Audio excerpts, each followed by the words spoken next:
Welcome back to my YouTube channel. Today's video is going to be my very first reading wrap-up for the month of January. This isn't going to be that long because I'm not one of those people who read like 11 books in a month. My goal for this year is to read, like I have said, 65 books. To read that, I have to read like an average of 5 books per month. So that's kind of like my goal each month, is to get to there. I would love to read more some months just to be sure that I can have other months that I like dedicate to a little bit longer books maybe. I did actually read exactly 5 books in the month of January. And 4 out of those 5 books were romance books. One of them, I hate calling it a romance because it's so much more than just a romance, but we're going to get into that. And then I read 1 fantasy book. But without further ado, let's just get into all the books I read in January. Okay, so I started the month out by finishing, like literally the 1st of January, by finishing The Deal by Elle Kennedy, which is the first book in the Off-Campus series. And I did end up rating it a 4.5 stars. Honestly, January was a great month. Like, I gave every single book a 4-star or above. Just a little heads up for that. But The Deal, like I said, I've read it a lot and I kind of wanted to actually finish it before like New Year's, but then I ended up changing up around my New Year's plan, so I didn't finish it on New Year's, but I finished it literally the day after. And I actually really, as you can see by my 4.5 star rating, I really enjoyed this one. I am looking forward to very soon continuing the series. And who doesn't love like a hockey romance? And I know this is kind of like the blueprint for every hockey romance ever written. The Deal is a college hockey romance between Hannah and Garrett. And Hannah starts out the book by having a crush on the captain of like the football team, if I remember correctly. He was on the football team, that much I know. And Garrett is like failing. He's actually really smart, but he's failing one class that she's extremely good at. So he agrees to like fake date her and help her get this football captain if she tutors him. So that's the entire thing. Like, she tutors him and in return he helps her get the captain. And in this they fall for each other, because that's what happens when you decide to fake date. Especially in books. We all know how that ends up. And I just thought I loved both of the characters. Garrett Graham is amazing. He was so supportive of her, and I also feel like he was very secure in what he wanted and wasn't afraid to just say it and tell her, which communication is key. So in any book where they have great communication, easily makes me love it. And then after The Deal, I decided I wanted something quick, but I also wanted to break my own heart. So I read If You Had Been With Me by Laura Nolan. Nolan? Don't come for me if I say that in like a weird way. Is this also kind of a romance? Apparently I have 2 books that I call romance, but I would say they are so much more than romance. Finn and Autumn were like, they grew up together because their moms were best friends and they were inseparable, like so close. And then high school happened, Finn became kind of popular and she became kind of more of like an outsider, still with like a friend group, but they got separate like friend groups and kind of grew apart that way. And then this book, we do mostly follow them after they've grown apart, and like we see them apart from each other and then they slowly start talking again. He does have another girlfriend and stuff, but that's why I'm like, this is so much more than romance, because I wouldn't read this going into it and being like, oh, it's a cutesy little friends to lovers thing, because it's not. It is heartbreaking. I'm not gonna say what happens, but I do feel like, I'm not sure if I feel like it's a spoiler at all to tell you guys how this ends, because I'm pretty sure it tells you in the beginning, but it is sad. It's not a happy ending by any means whatsoever. And I did end up giving this a 4.75 because if a book makes me cry, it automatically gets a higher rating. it does, because I don't cry unless I am attached to characters and the plot like has actually caught me. So the fact that I cried a lot to this means a lot. It's short chapters and it isn't that long, so it's really quick to get through, even though it has a little bit of a deeper meaning.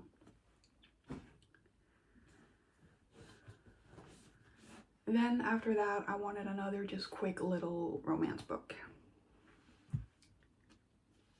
So I read Heartless by Elsie Silver, and I gave this a 4.25 rating. Now that I'm thinking about it, because now this is my problem. Now I'm comparing it to The Deal that I gave 4.5, and I'm like, but did I like The Deal more than this? Because I don't think I did. Honestly, I feel like my rating system is literally I give it what I feel right after I finish the book. And then that might change once I start thinking more about them or like compare them to other books. But I gave this a 4.25. I really enjoyed it. It's about Cade and Willa. And Cade is a grumpy single dad, which first of all will eat up every single time. It is a part of the Chestnut Spring series. It's the second book in that. I read the first book, which I'm pretty sure is called Flawless. I read that last summer, 2024 summer, on a vacation, and really enjoyed it. But like I said, Cade is a single father who needs a babysitter for his son during summer vacation because he has to work on the farm that he owns by himself, and therefore Willa comes in. She wanted to get out of where she lived before, and she gets the opportunity to be a live-in nanny for Cade. And like I said, he's really grumpy, and anyway, he's attracted to her, and of course they fall in love. I like this book because Cade Eden, first of all, that man was delicious in every single aspect. He was confident and he was grumpy, but not in like a rude, grumpy way. And Willa was just like perfect for his grumpiness because she's like, I wouldn't actually call it grumpy sunshine, but I do feel like she was a little bit of sunshine, but in like more of a badass way. Like she wasn't just a ball of sunshine. She was badass. She was definitely the kind of girl who would speak her mind, which I love those kind of women, especially in romance books with grumpy men, because grumpy men sometimes need a woman who can just tell him to sit down and shut up, which I could totally picture Willa saying that to Cade. And then I got into my 5-star apocalypse. I feel so weird when I rate a bunch of books highly right after one another, because I'm like, something's wrong. Like then I feel like I should become more critical. But like I said, I rate based on vibes. So I would never take one of my ratings and be like, oh yeah, that means it's a masterpiece. No, I could read the smuttiest book ever and still give it a 5-star because I enjoyed it.